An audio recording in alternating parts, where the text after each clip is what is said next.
ہو گئی۔ تو اگر وہ اس لیے لٹکا رہا ہے کہ طبیعت میں تکبر ہے، پھر اس وعید کا وہ حقدار ہے۔ اگر ویسے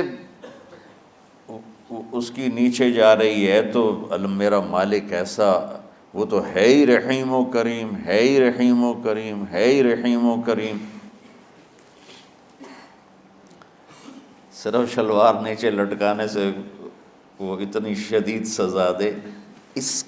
اگر اس کے پیچھے تکبر ہے، پھر ہے یہ، تکبر نہیں ہے تو انشاءاللہ وہ اس سے محفوظ ہوگا۔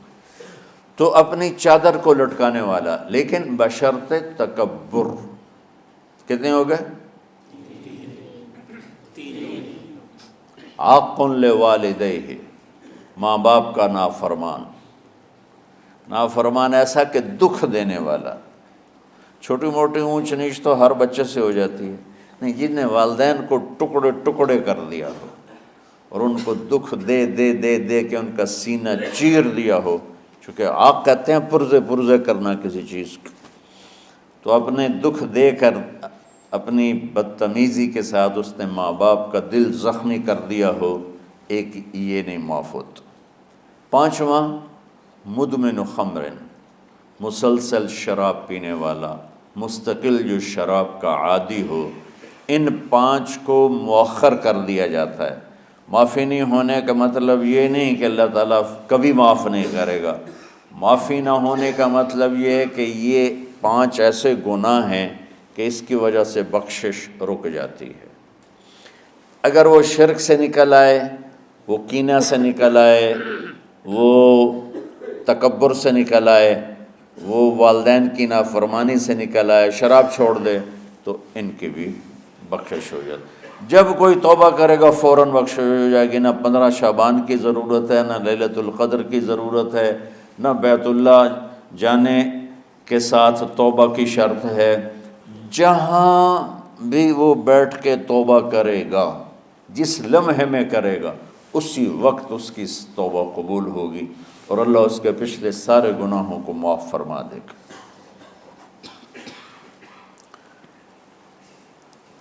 دن کا روزہ، رات کا قیام، زیادہ زیادہ قیام سے مراد نوافل ہیں، کوئی گھر میں پڑھ لے، کوئی مسجد میں پڑھ لے۔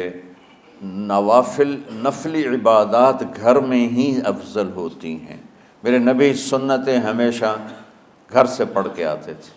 تہجد اپنے گھر میں پڑھتے تھے، مسجد میں نہیں پڑھتے تھے، سوائے اعتکاف کے۔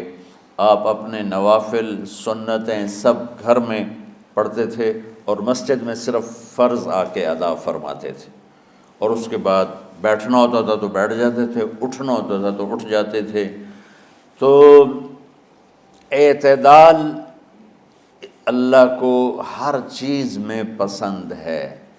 دنیا جو مختصر ہے اس میں کیسے پسند نہیں ہوگا؟ آخرت جیسے معاملے میں بھی اللہ ہم سے کہہ رہا ہے اعتدال، امتاً وسطا۔ ایسے عیسائیوں کی طرح ترک دنیا بھی نہ کرو، یہودیوں کی طرح دنیا کے پیچھے نہ پڑ جاؤ، رزق حلال بھی کماؤ، اپنے بچوں کو بھی دیکھو، اپنے فرائض کو بھی دیکھو جو دنیاوی ہیں، اور اللہ سے بھی اپنا معاملہ ٹھیک کرو اور درست کرو۔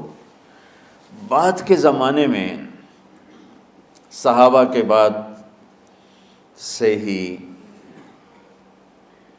ایک انتہا پسندی امت میں آئی، ساری ساری رات جاگنا۔ فلاں بزرگ تھے، وہ رسے سے اپنے بالوں کو باندھ لیتے تھے کہ نماز پڑھتے پڑھتے جب نیند آئے اور جھٹکا لگے تو رسے سے بندھے ہوئے بالوں سے اس جھٹکے سے تکلیف ہو اور ان کی آنکھ کھل جائے اور پھر نفلوں میں شروع ہو جائے۔ ایک فلاں بزرگ تھے، وہ اپنے آنکھوں میں نمک کا سرما لگاتے تھے تاکہ آنکھیں جل جائیں، اس میں وہ جلن پیدا ہو جائے اور نیند اڑ جائے۔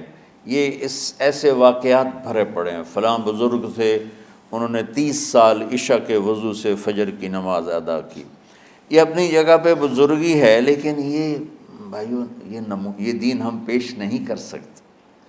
فلاں بزرگ تھے، وہ 30 سال سے ستو کھا رہے تھے کہ روٹی کھانے اور ستو کھانے میں 70 دفعہ سبحان اللہ کا فرق پڑ جاتا ہے، تو روٹی کھائیں تو 70 دفعہ سبحان اللہ کم کہہ سکتے ہیں، اور ستو کھائیں تو 70 دفعہ سبحان اللہ زیادہ کہہ سکتے ہیں۔ تو لہٰذا انہوں نے کہا مجھے تو 30 سال ہو گئے، میں تو ستو کھا رہا ہوں، میں تو روٹی نہیں کھا رہا۔ یہ دین نہیں ہے، یعنی یہ وہ دین نہیں جو ہم انسانیت کو پیش کر سکیں۔ یہ تو لوگوں کو دوڑانے والی بات، یہ راہبانیت کی شکل ہے۔ یہ وہ دین نہیں جو ہم لوگوں کو پیش کریں گے تو وہ کہیں گے واہ واہ واہ واہ کیا دین ہے بھائی، قبول کرو۔ یہ ایک قسم کا غلو آیا۔ میں ایک حدیث سناتا ہوں، بخاری شریف میں بھی ہے، مجھے اب ہر شے بھول گئی، لیکن وہ ہے نہی الغلو، اس طرح کر کے آپ لوگ زیادہ جانتے ہوں گے جو پڑھ رہے ہیں، کہ غلو سے نہیں۔ حدیث آپ کو سب کو یاد ہوگی کہ 3 صحابہ آئے اللہ کے نبی کے گھر اور پوچھا کہ اللہ کے نبی رات کیسے گزارتے ہیں؟ تو گھر والوں نے کہا سوتے بھی ہیں، جاگتے بھی ہیں، کھاتے بھی ہیں۔ تو وہ تینوں آپس میں کہنے لگے وہ تو نبی ہیں، سوئیں بھی تو کوئی بات نہیں، اور شادی ہے کوئی بات نہیں، ہم تو نبی نہیں، ہمیں تو کچھ کرنا چاہیے۔ ایک نے کہا کہ میں ساری زندگی روزہ نہیں چھوڑوں گا، ایک نے کہا کہ میں ساری زندگی سوؤں گا نہیں، ایک نے کہا میں ساری زندگی شادی نہیں کروں گا۔ تو دیکھنے میں تو واہ واہ کیا بڑی بزرگی ہے بھائی، بڑے بزرگ ہیں۔ ہمارے نبی کو پتہ چلا آپ نے تینوں کو بلا لیا، کہا تم مجھ سے زیادہ اللہ سے ڈرنے والے ہو، میں تم سے انا اتقاکم یا اخشاکم، الفاظ آپ لوگ کو زیادہ یاد ہوں گے لیکن مفہوم میں صحیح پیش کر رہا ہوں۔ آپ نے کہا میں تم سے زیادہ اللہ کو جانتا ہوں، تم سے زیادہ اللہ سے ڈرتا ہوں، میں سوتا بھی ہوں، میں کھاتا بھی ہوں، میں روزے بھی رکھتا ہوں، میں چھوڑ بھی دیتا ہوں، میری بیویاں بھی ہیں، میں اپنی بیویوں کے پاس بھی جاتا ہوں۔ تم دین میں غلو سے بچو، پہلے امتوں کو ہلاک کر دیا دین میں غلو۔ دنیا میں غلو یعنی انتہا پسندی، ایکسٹریمسٹ ہونا، دنیا ہو یا دین ہو، دونوں میں اعتدال بچو، اللہ تعالیٰ کو پسند ہے۔